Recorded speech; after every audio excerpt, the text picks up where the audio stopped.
ये समर्थन 24-25 साल की पत्रकारिता और कठिन परिश्रम से हमने कमाई है। तुम कौन होते हो लेने वाले? हाय हेलो नमस्कार दोस्तों, कैसे हैं आप? आई होप आप सब बहुत अच्छे होंगे और स्वागत है आप सभी का हमारे यूट्यूब चैनल आइडियल तक हिंदी पर। दोस्तों, अगर बात करें न्यूज की तो टीवी पर न्यूज चैनल आप देखते ही होंगे और इन्हीं में से कुछ एंकर्स और जर्नलिस्ट भी आपके मनपसंदीदा और चाहने वाले होंगे जो अपने बेबाक और जुझारू अंदाज के लिए जाने जाते हैं। तो आज हम एक ऐसे ही जर्नलिस्ट अर्नब गोस्वामी के बारे में आपको बताएंगे जो खुद के यूनिक स्टाइल के लिए जाने जाते हैं और आपने इन्हें कभी न कभी टीवी पर जरूर देखा होगा। फिलहाल अर्नब गोस्वामी रिपब्लिक टीवी के चीफ एडिटर के पोस्ट पर हैं। अर्नब गोस्वामी अपने बेबाक इंटरव्यू और कमेंट्स के लिए बेहद पॉपुलर है। जर्नलिज्म से कनेक्ट होने के बावजूद उनका नाम इंडिया में बहुत फेमस है और पॉलिटिशियन से लेकर एक्टर तक सभी इनके शो में जाकर अपना इंटरव्यू देना पसंद करते हैं। तो आज हम उनके लाइफ से जुड़े कुछ फैक्ट्स बताने वाले हैं जो शायद आप नहीं जानते। तो इसीलिए आपसे रिक्वेस्ट है कि आप इस वीडियो को एंड तक जरूर देखिएगा और देखने के बाद अपने यार दोस्तों को शेयर करना मत भूलिएगा। नंबर 1, ईयर 1995 में जर्नलिज्म को अपने करियर के रूप में चूज करने वाले अर्नब गोस्वामी का जन्म असम के गुवाहाटी में 7 मार्च 1973 को हुआ था। वे अपने माता पिता के साथ गुवाहाटी में ही रहते थे। नंबर 2, अर्नब के फादर मनोरंजन गोस्वामी इंडियन आर्मी में देश के लिए अपनी सर्विस भी दे चुके हैं। लगभग 35 साल इंडियन आर्मी में गुजारने के बाद उनके पिता इंडियन पॉलिटिक्स में इन्वॉल्व हो गए और वे भारत की पॉलिटिकल पार्टी बीजेपी में शामिल हो गए। उनकी माँ सुप्रभात गेन गोस्वामी एक राइटर हैं जिनकी पुस्तक डेजर्टेड बकेट जो शॉर्ट स्टोरी कलेक्शन है पब्लिश भी हो चुकी है। नंबर 3, अर्नब गोस्वामी के फैमिली के बहुत सारे मेंबर अच्छे पोस्ट पर रह चुके हैं, जैसे उनके दादाजी रजनीकांत गोस्वामी एक वकील के रूप में और उनके नाना गौरी शंकर भट्टाचार्य असम के ऑपोजिशन लीडर के तौर पर काम कर चुके हैं और वे कम्युनिस्ट पार्टी ऑफ इंडिया के इलेक्टेड लेजिस्लेटर रहे थे। अर्नब के मामा सिद्धार्थ भट्टाचार्य गुवाहाटी ईस्ट कंस्टिट्यूएंसी के बीजेपी के एमएलए हैं। ईयर 2015 में सर्बानंद सोनोवाल के सीएम बनने से पहले वो पार्टी के हेड थे। नंबर 4, जैसा कि अर्नब के फादर आर्मी में थे, उन्होंने लगभग 35 सालों तक अपनी सर्विस दी थी, इसलिए अर्नब ने अलग अलग स्कूलों से अपनी एजुकेशन पूरी की। हालांकि दिल्ली कैंट के सेंट मैरी स्कूल से उन्होंने अपनी 10th बोर्ड की परीक्षा दी और बाद में जबलपुर छावनी के सेंट्रल स्कूल में जाकर उन्होंने 12th बोर्ड की एग्जाम दी।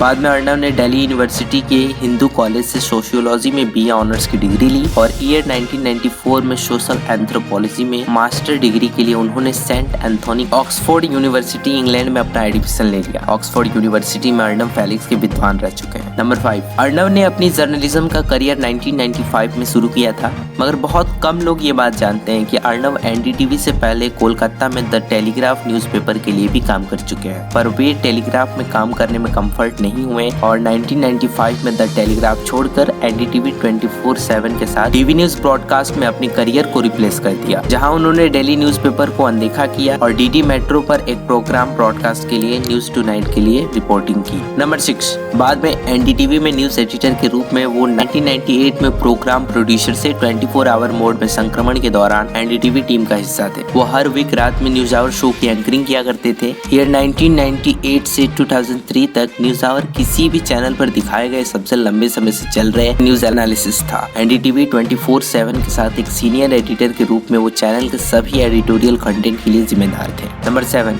एनडीटीवी 24/7 से जुड़ने के बाद वो वहाँ डेली न्यू कास्ट का एंकरिंग करने लगे और इसी दौरान डीडी मेट्रो पर टेलीकास्ट होने वाले न्यूज टुनाइट का भी एंकरिंग करने लगे और जब उन्हें एनडीटीवी में एडिटोरियल कंटेंट की रिस्पॉन्सिबिलिटी दी गई तो उन्होंने डीडी मेट्रो को छोड़ दिया और एनडीटीवी के लिए 24 आवर काम करने लगे। नंबर 8, एनडीटीवी पर डेली न्यूज के साथ top rated news analysis show news tonight को होस्ट करने के दौरान उन्हें अपने एक्सीलेंस परफॉर्मेंस के लिए 2004 में एशिया के बेस्ट न्यूज एंकर के रूप में एशियन टेलीविजन अवार्ड दिया गया। नंबर 9, 2006 में उन्होंने एनडीटीवी का साथ छोड़ दिया और फिर टाइम्स नाउ न्यूज चैनल में चीफ एडिटर के रूप में एक एंकर के रूप में ज्वाइन किया। इस चैनल पर वे रात 9 बजे ब्रॉडकास्ट होने वाले live news coverage programme News Hour को होस्ट किया करते थे, जिसमें दुनिया के जाने माने हस्तियों जैसे परवेज मुशर्रफ, राहुल बजाज शिरकत कर चुके हैं। साथ ही अर्नब की मेजबानी में यहाँ एक स्पेशल इंटरव्यू प्रोग्राम प्रेजेंट किया जाता था जिसका नाम फ्रैंकली स्पीकिंग विद अर्नब रखा गया। इस शो के दौरान उन्होंने बेनजीर भुट्टो, हामिद करजई, दलाई लामा, हिलरी क्लिंटन, राहुल गांधी और नरेंद्र मोदी जैसे बड़े बड़े नामी हस्तियों का इंटरव्यू किया।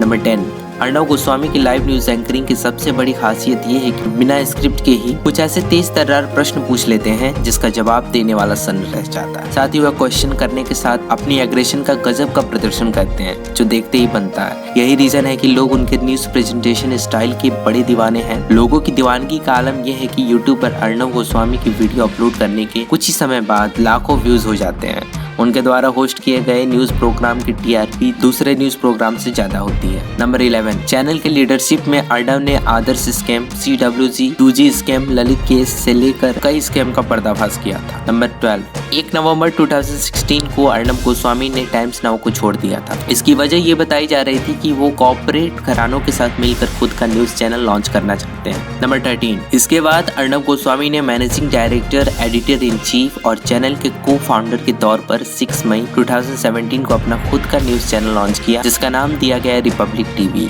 और इस इंग्लिश न्यूज चैनल को पब्लिक का ऐसा प्यार मिला कि महज एक वीक के अंदर ही रिपब्लिक टीवी भारत की इंग्लिश न्यूज चैनल के बीच दर्शकों के लिए बार्क चार्ट में सबसे ऊपर था। उनका show the debate with Arnab Goswami बेहद पॉपुलर है और लोगों द्वारा पसंद भी किया जाता है। इस शो में 9 बजे और 10 बजे उल्लेखनीय व्यक्तियों को दिखाते हुए पॉलिटिकल और प्रेजेंट मुद्दों पर डिबेट होता है। वो एक special programme nation wants to know भी करते हैं जिसमें उन्होंने योगी आदित्यनाथ, अरुण जेटली, अमित शाह, AR रहमान और ऋतिक रोशन जैसे प्रमुख व्यक्तियों का इंटरव्यू लिए हैं। नंबर 14, अर्णव के द्वारा शुरू किया गया रिपब्लिक टीवी न्यूज चैनल बहुत से विवादों के बावजूद भी मोस्ट पॉपुलर है। एशिया में ये एकमात्र इंग्लिश न्यूज चैनल है जो लगातार 100 हफ्तों तक नंबर 1 की पोजीशन पर रहा है। इससे पहले इंडिया में किसी भी न्यूज चैनल ने ये मुकाम हासिल नहीं किया था। नंबर 15, सोनिया गांधी वो पहली थी जिनका इंटरव्यू अर्णव गोस्वामी ने सबसे पहले किया था। नंबर 16, अर्णव गोस्वामी का सबसे important coverage 26/11 Mumbai bomb blast रहा है जहां अर्णव गोस्वामी ने लगातार 65 आवर तक बिना रुके एंकरिंग की थी जिसे इंडिया में अब तक किसी जर्नलिस्ट ने नहीं किया है। नंबर 17, अर्णव भूपेन हजारिका को अपना रोल मॉडल मानते हैं जो कि गुवाहाटी के एक लेजेंडरी म्यूजिशियन, पोएट और फिल्म मेकर थे। नंबर 18, ईयर 2002 में अर्णव ने अपनी बुक लिखी जिसका नाम combating terrorism the legal challenge है जो कि 11 सितंबर की अटैक्स के विषय में थी। नंबर 19, 8 दिसंबर 2019 को अर्णव को अनएनिमसली न्यूज ब्रॉडकास्टिंग फेडरेशन का प्रेसिडेंट चुना गया था। नंबर 20, अर्णव कई लोगों के लिए एक रोल मॉडल है जो फ्यूचर में जर्नलिज्म करना चाहते हैं। वो इंग्लिश न्यूज दर्शकों के बीच एक पॉपुलर नाम है और एक मोस्ट इम्पोर्टेंट थिंग जो अर्णव से सीखा जा सकता है वो है किसी से भी तीखे सवाल करने की कंसिस्टेंसी और करेज जो कि इस फील्ड की फर्स्ट प्रायोरिटी रहती है। 2 फरवरी 2019 को अर्णव ने अपना हिंदी चैनल लॉन्च किया जिसका नाम रिपब्लिक भारत रखा गया जो लगभग 1.5 साल में ही भारत के सभी हिंदी चैनल को पीछे करते हुए नंबर 1 पर आ गया। यहाँ उनका शो पूछता है भारत घर घर में फेमस है। वे अपने जीवन की कड़ी मेहनत और रात दिन अपने काम में दिलचस्पी दिखाते हुए आज इस मुकाम पर पहुँच पाए हैं। नंबर 21, 2014 में शशि थरूर ने अर्णव और रिपब्लिक टीवी पर आरोप लगाया था कि उनकी पत्नी सुनंदा थरूर की डेथ में उनका हाथ है। इसके लिए उन्होंने हाई कोर्ट में अर्जी भी की थी। नंबर 22, अर्णव गोस्वामी को 4 नवंबर 2020 को सुबह मुंबई पुलिस ने गिरफ्तार कर लिया था। इसकी रीजन एक 53 ईयर ओल्ड इंटीरियर डिजाइनर और उनकी मां की कथित आत्महत्या का मामला बताया जा रहा था। कहा जा रहा था कि अर्णव ने रिपब्लिक नेटवर्क के स्टूडियो का इंटीरियर डिजाइन करवाया था जिसका उन्होंने पेमेंट नहीं किया था और अर्णव ने इंटीरियर डिजाइनर का किसी वजह से अपमान भी कर दिया था जिसके बाद इंटीरियर डिजाइनर ने आत्महत्या कर ली। फिर अर्णव के खिलाफ इस पर केस भी हुआ। हालांकि 2018 में ये केस क्लोज भी कर दिया गया था लेकिन केस को रीओपन करके मुंबई पुलिस द्वारा अर्णव को IPC की धारा 306 के तहत आत्महत्या के लिए उकसाने के आरोप में गिरफ्तार कर लिया गया। हालांकि इस मामले पर अर्णव गोस्वामी को 8 दिन बाद सुप्रीम कोर्ट से अंतरिम जमानत भी मिल गई। नंबर 23, हालांकि अर्णव और उनके सपोर्टर का इस गिरफ्तारी पर यह कहना है कि ये सब महाराष्ट्र गवर्नमेंट की साजिश थी और साथ ही उन्होंने ये अनाउंसमेंट भी की कि अगले 11 से 12 महीनों में हम पूरे भारत में हर प्रांत में अपनी भाषा में रिपब्लिक को लॉन्च करेंगे और अगले 16 से 17 महीनों में हम रिपब्लिक का इंटरनेशनल लेवल पर प्रोजेक्ट भी लॉन्च करेंगे। Nation first, no compromise.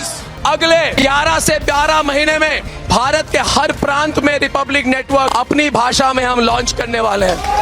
अगले 16 से 17 महीने के अंदर अगर रिपब्लिक ने में इंटरनेशनल मीडिया प्रोजेक्ट लॉन्च नहीं किया, मैं अपना नाम बदलूंगा। आप अपनी सत्ता का ख्याल रखो, रिपब्लिक भारत और आगे जाएगा। नंबर 24, अर्णव कहते हैं कि मैं ये जरूर चाहता हूँ कि भारत में भी BBC और CNN जैसे इंटरनेशनल चैनल्स हों जो पूरे वर्ल्ड में ब्रॉडकास्ट किए जाए। तो अगर ऐसी अपॉर्चुनिटी मिलती है तो जरूर उसका हिस्सा होना चाहूंगा। नंबर 25, अर्णव की पर्सनल लाइफ की बात करें तो उनकी शादी साम्यव्रता रे गोस्वामी से हुआ है और उनका एक लड़का भी है। तो दोस्तों आज के लिए बस इतना ही रखते हैं। आपको हमारी ये वीडियो कैसी लगी है आप हमें लाइक और कमेंट करके ज़रूर बताइएगा। और हाँ, ऐसी वीडियोस के लिए हमारे चैनल को ज़रूर सब्सक्राइब कर लीजिए, बेल आइकन पर क्लिक करके ऑल पर क्लिक कर दीजिएगा। वीडियो को यहाँ तक देखने के लिए आपका बहुत धन्यवाद। See you tomorrow night on that and more. Till then, good night and goodbye. अच्छी बात बोली, आपको अच्छी लगी तो ऐसे थोड़ा मार दीजिए हाथ, आप थोड़ा सा मार दीजिए, एक बार मार दीजिए।